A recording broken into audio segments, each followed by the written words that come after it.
आज जे घडलंय ते बघून प्रत्येक मतदार, प्रत्येक सामान्य माणूस हादरलाय. माझा तर अक्षरशः आत्माच हादरलाय. कारण ही लोकशाही नक्कीच म्हणता येत नाही. प्रथम ना मला सांगायचंय की मी उबाटाची बिलकुल समर्थक नाही. एक ओळ माझ्या अख्ख्या आयुष्यात मी कधी उबाटाला समर्थन देण्यासाठी बोलले नाही, कधी तसं वागले नाही. उलट त्यांच्या विरुद्ध टोकाचं लढले. ते पण खंबाटाच्या विषयावर जाऊन तिथे मातोश्री अक्षरशः दणाणली होती आम्ही.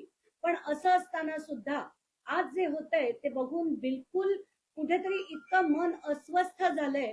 असं वाटतंय हे अजिबात योग्य होत नाहीये. आता प्रत्येक मतदारांनी जे मत दिलं ते कशासाठी दिलं? तर त्यांनी ते चिन्हासाठी दिलं, त्या पक्षासाठी दिलं, एका विचारधारेसाठी दिलं. पण त्या मताचा त्याच्याशी प्रतारणाच नाही, तर त्या मतदाराचा विश्वासघात केलाय. म्हणजे तुम्ही विचार करा, एखादी आजी असेल जी धाराशिवला 3-4 किलोमीटर चालून तिने जाऊन ओमराजे निंबाळकरांना मतदान केलं असेल आणि ते ओमराजे निंबाळकर जर आज अशा पद्धतीने एका दिल्लीच्या हॉटेल मध्ये बसून त्यांचं दिलेलं मत विकत असतील तर हे अतिशय लज्जास्पद काम ते करताना दिसतंय. मला मुद्दाम आज वाचून दाखवायचंय की संजय देशमुख कोणाविरुद्ध लढले? हेमंत पाटील. कुठल्या गटाचे होते? शिंदे गटाचे. भाऊसाहेब वागचुरे कुठल्या गटाचे होते? शिंदे गटाच्या सदाशिव लोखंडेंविरुद्ध लढले. नागेश पाटील, भाऊराव कदम जे शिंदे गटाचे होते त्यांच्या विरुद्ध लढले. म्हणजे तिथल्या मतदारांनी साफपणे नाकारलेलं असताना ज्या शिंदे गटाला त्यांनी नाकारलं, ज्यांच्या कॅन्डिडेटला त्यांनी हरवलं, अशा ठाकरे गटाच्या व्यक्तीला त्यांनी खासदार बनवलं का? कारण एक विश्वास होता. आणि अशा लोकांना जर आज एका दिल्लीच्या हॉटेलमध्ये बसून ते या प्रत्येक मतदाराचा विश्वास विकत असतील, तर लोकशाही विकत असतील, त्याचे 3 तेरा वाजवत असतील, तर हे अतिशय चुकीचं आहे. आणि हे शिंदेचं नाहीये. शिंदेचा वापर होतोय, त्यांना कळत सुद्धा नाहीये की आपला वापर होतोय. हे इनडायरेक्टली भाजपचं एक मोठं षडयंत्र आहे. त्यांना अमुक बिलं जी आणायची आहेत त्यासाठी त्यांना लोकसभेत आणि राज्यसभेत दोन्ही ठिकाणी त्यांना त्यांचे खासदार जास्त हवेत, त्यांच्या पूर्ण एनडीएचे. त्यासाठी चाललेला हा खटाटोप आहे. कारण आज बावनकुळे म्हणाले की भाजपचं याच्याशी काही घेणं देणं नाही. नक्कीच घेणं देणं आहे. हे खासदार स्पीकरना आधी भेटल्यानंतर अमित शहाना जाऊन भेटणार होते. कशासाठी? त्यांना सांगण्यात आलं होतं की तुमच्यापैकी एकाला मंत्रीपद आणि 100 कोटी निधी दिला जाईल. कोण देणार आहे निधी? खासदारांना. सेंटरकडनं आल्याशिवाय आणि हे आश्वासन आल्याशिवाय हे होऊच शकत नाही. तर आताच्या घटकेला लोकांना हे समजणं गरजेचं आहे. ठाकरेंना, त्या पवारांना, या दोन्ही पक्षांच्या अक्षरशः मी विरुद्ध लढलेली व्यक्ती आहे. पण आताच्या घटकेला हे पक्ष सोडा. लोकशाही धोक्यात आहे. म्हणून मला असं मांडावं असं वाटतंय की या दोन्ही पक्षांनी आता तरी विचार करावा, आता तरी डोळे उघडावे आणि या 6च्या 6 ठिकाणी खरं तर एक रेफरंडम करायला हवं या पक्षांनी. आणि तिथे या 3 समजा सीएसडीएस म्हणा, नेल्सन म्हणा, अशा कुठल्या तरी मोठ्या यंत्रणेला घेऊन तिथे लोकांचं ऑनलाईन मतदान त्यांनी कलेक्ट करावं आणि जाऊन त्याच्या विरुद्ध PIL जी आहे ती करावी असं मला वाटतंय. कारण आता ही जर संपलं आणि जर यांचं हे जे सो कॉल्ड बिल आलं तर याच्या पुढे 50 वर्ष भाजपचंच सरकार या देशात राहील, याच्यात काडी मात्र शंका नाही.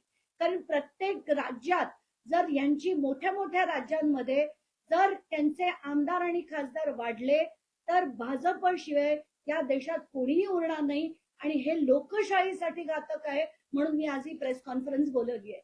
आणि मला असं वाटतं आता तरी या सगळ्या प्रादेशिक पक्षांनी जागं होणं गरजेचं आहे, एकत्र येणं गरजेचं आहे आणि भाजप विरोधात बनण्यापेक्षा लोकशाही वाचवण्यासाठी आंदोलन करणं गरजेचं आहे. धन्यवाद. तुम्ही उल्लेख केला की भाजपचा या सगळ्यामध्ये षडयंत्र आहे. पण आता आज एवढी मोठी घटना होते दिल्लीत, सगळ्या धावपळीसोबत मात्र राज्यातला भाजपचा एकही मोठा नेता समोरून बोलत नाहीये. जो कोणी बोलतो तो यामध्ये आपलं नाव लावून घेत नाही.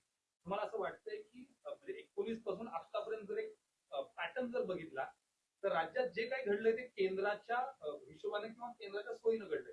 आता देखील केंद्रानं इथल्या भाजपला दाबलं, बायपास केलं किंवा त्यांच्या मर्जी विरुद्ध असं केलं असं वाटतं? मला त्याच्यात म्हणजे त्यांच्या आपसातल्या भांडणात बिलकुल पडायचं नाहीये. मला देशासाठी आणि लोकशाहीसाठीच बोलायचंय. आणि त्याच्यात मला असं दिसतंय की आत्ताच्या घटकेला जर हे असे पक्ष एकानंतर एक फुटत गेले, आधी टीएमसी म्हणा, आप म्हणा, ठाकरे गट म्हणा, आणि याच्यानंतर आता पवार गट सुद्धा फोडला जाईल अशाच पद्धतीने. आणि हे सगळे का हवे त्यांना खासदार? एकीकडे एकनाथ शिंदेनी कदाचित सांगितलं असेल की मला आता मुख्यमंत्री करा आणि त्याच्यासाठी मी हे सगळं करतोय. पण ह्यातनं आत्ताच्या घटकेला मला ज्या महत्वाच्या गोष्टी मांडायच्या आहेत की एक, यांच्याकडे इतका पैसा आला कुठून? दोन, जी तिथली चार्टर्ड फ्लाइट्स त्यांना अरेंज केल्या गेल्या, 2 पुण्याहून आणि 1 नांदेडहून, त्या कोणी केल्या याचा खुलासा झाला पाहिजे. याच्यावर खरी ईडी आणि सीबीआय चौकशी झाली पाहिजे. पण भाजप ते करणार नाही, कारण याचा अदृश्य पाठिंबा हा भाजपच देत आहे. कारण कुठेतरी त्यांना शिंदेचा वापर करून, कारण भाजप हे करत नाहीये, शिंदे ते करतायत असं दाखवून त्यांना आमदार खासदार मिळवून पहिलं बिल लोकसभेत राज्यसभेत पास करून घ्यायचंय. ते झाल्यानंतर याच्या पुढे निवडणुका होणारच नाही आणि लोकशाही संपुष्टात येईल अशी परिस्थिती निर्माण करायची. एक माहिती अशी देखील आहे की राष्ट्रवादीचा आता येणारा नंबर आहे, पण राष्ट्रवादीसाठी सुद्धा एकनाथ शिंदे हेच ताकद लावत असल्याचं कळतंय. आणि या बाबतीत देखील म्हणजे शिवसेना युबीडी सोबतच राष्ट्रवादीचे खासदार देखील आपण आणू असं त्यांनी वर केंद्रात सांगितलं. प्रत्येक वेळेस आपण बघतोय की एकनाथ शिंदे दिल्लीला जातात, अमित शहाना भेटतात, काय षडयंत्र करतात त्यांचं त्यांना आणि परमेश्वराला माहिती. प्रत्येक वेळेस त्यांची कदाचित हीच मागणी असेल की मला मुख्यमंत्री करा, आणि त्यांना तसं आश्वासन दिलं गेलं असेल कदाचित. म्हणूनच ते हे सगळे पक्ष फोडाफोडीचे, आणि हा जो अफाट पैसा खर्च होतोय त्याच्यात तो श्रीकांत शिंदे तिकडे जाऊन बसतोय, अमुक लोकांना फोडतोय आणि त्यांच्यासाठी चार्टर्ड विमानांची अरेंजमेंट करतोय, हे सगळं बघून याच्या मागे भाजप नक्कीच त्याचा हात आहे. तो न दाखवता शिंदेचा वापर करून हे केलेलं एक मोठं षडयंत्र आहे. शिंदेची ताकद कुठे ना कुठे वाढवण्याचं कामच अदृश्य हात करतो असं मला वाटतंय का? आणि तो हात कुठे ना कुठे इकडच्या सरकार किंवा इकडच्या भाजपची ताकद कमी करण्याचा प्रयत्न करतो. आता ते म्हणूनच मी म्हंटल की त्यांची आपसातली भाजपची गणित काय आहेत मला त्याच्यात खरंच पडायचं नाहीये. आता ते मुद्दाम अमित शहा करतायत फडणवीसांना खाली आणण्यासाठी, का फडणवीसांच्या ऐवजी शिंदेना मुख्यमंत्री करण्यासाठी, हे त्यांचं ते जाणो. मला जे होताना दिसतंय की लोकशाहीचा पूर्ण बट्ट्या बोळ वाचवण्याचं काम आत्ताचं केलेलं आहे. ऑपरेशन टायगर तर जवळपास पार करत आहे, पण नेक्स्ट कोण हा जो प्रश्न आहे पवारांकडे. आत्ताच्या घटकेला होईल असं वाटतंय. आत्ताच्या घटकेला मला असंच कळतंय की याच्यानंतर नंबर पवार गटाचा आहे आणि त्याच्यातले सुद्धा असेच फोडाफोडीचं राजकारण तिथेही होणार आहे. सगळेच प्रादेशिक पक्ष फोडले जाणार आहेत, कारण यांची संख्याबळ यांना हे जे वाढवून हे बिल पास करायचंय म्हणून हे सगळं केलं जात आहे. आत्ताच्या घटकेला मला अतिशय म्हणजे काही गंभीर मुद्दे मांडायचे आहेत, पण त्याचे कागदपत्र हातात आल्यानंतर मी नक्कीच बोलेन. ऑपरेशन टायगर नंतर खरं तर शरद पवार यांच्या खासदारांमध्ये देखील म्हणजे पक्षामध्ये भीती वर्तवली जाते आणि येत्या 2-3 दिवसांमध्ये पक्षाची बैठक देखील बोलावण्याची शक्यता वर्तवली जाते. आत्ताच्या घटकेला मलाही तीच माहिती मिळाली होती की 20-21 तारखेच्या आसपास, पण फक्त सुप्रिया सुळेंच्या मुलीचं लग्न आहे असं देखील कळतंय. पण ही काही माणसं असतात ना, ती इतकी निर्दयी असतात, इतकी निर्लज्ज असतात की त्यांना कशाचंच काही सोयरसुतक नसतं. आणि त्याच्यात जर त्यांनी ती तशी बैठक घेतली आणि तो पक्ष सुद्धा फोडला, जसं मी म्हणते त्या पक्षाबद्दलही मला काडी मात्र काही नाही, कारण माझ्या एवढ्या राष्ट्रवादी विरुद्ध कोणीच लढलं नव्हतं. पण हे जे लोकशाहीला जे घातक आहे आणि जे पुन्हा पुन्हा होताना आपल्याला जो पॅटर्न दिसतोय तो अतिशय वाईट आहे. लोकांनी आता तरी जागं होणं गरजेचं आहे, कारण लोकशाही टिकवायची असेल तर विरोधी पक्ष, तो पण सक्षम विरोधी पक्ष असणं गरजेचं आहे, फायली असलेला नाही. ते तुम्ही आता म्हणजे आता कागदपत्रांचा उल्लेख केला. आत्ताच्या पत्रकार परिषदेचा आणि त्या कागदपत्राचा कितपत संबंध आहे? संबंध नक्कीच आहे, पण आता काहीच बोलता येणार नाहीये मला. जे हातात आल्यानंतर पुढचं मी बोलेन. धन्यवाद. रिपोर्टचा आवाज नको. झाल्यानंतर ते रोल नको यायला. जोरात बोला ना. अँटी डिफेक्शन लॉ अतिशय क्लिअर आहे आणि त्याच्यात दोन गोष्टी आहेत. एक म्हणजे 2/3 पेक्षा जास्त आमदार किंवा खासदार गेले पाहिजेत. आत्ताच्या घटकेला 2/3च होत आहेत, त्याच्यापेक्षा जास्त म्हणजे 7 गेले तरच अँटी डिफेक्शन लॉ हा ऍप्लिकेबल होणार नाही असं कायदा म्हणतोय. दुसरं, त्या कायद्यात अतिशय क्लिअर म्हटलेलं आहे की जे निघणारे जे खासदार आहेत ते एका पक्षात गेले पाहिजेत आणि त्या पक्षानंतर ते दुसऱ्या कुठल्या पक्षात विलीन होऊ शकतात.